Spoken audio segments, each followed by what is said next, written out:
हरे कृष्णा दोस्तों, अध्याय 1 श्लोक 7 में दुर्योधन कहते हैं कि हे ब्राह्मण श्रेष्ठ, आपकी सूचना के लिए मैं अपनी सेना के उन नायकों के विषय में बताना चाहूँगा जो मेरी सेना को संचालित करने में विशेष रूप से निपुण है। यहाँ कौरव सेना के प्रधान सेनापति द्रोणाचार्य को दुर्योधन ने द्विजोत्तम ब्राह्मणों में सर्वश्रेष्ठ कहकर संबोधित किया। उसने जानबूझकर अपने गुरु को इस प्रकार संबोधित किया। द्रोणाचार्य वृत्ति से योद्धा नहीं थे, वह सैन्य शिक्षा के आचार्य थे।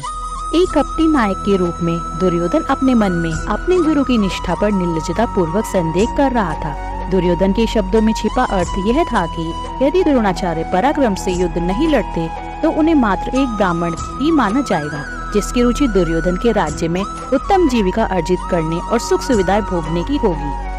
दुर्योधन का ये प्रयास न केवल युद्ध में सफलता की दिशा में एक महत्वपूर्ण कदम था, बल्कि यह भी दर्शाता था कि कैसे एक कपटी नायक अपने गुरु और सेना के मनोबल को बढ़ाकर युद्ध में विजय की राह सुनिश्चित करने का प्रयास करता है।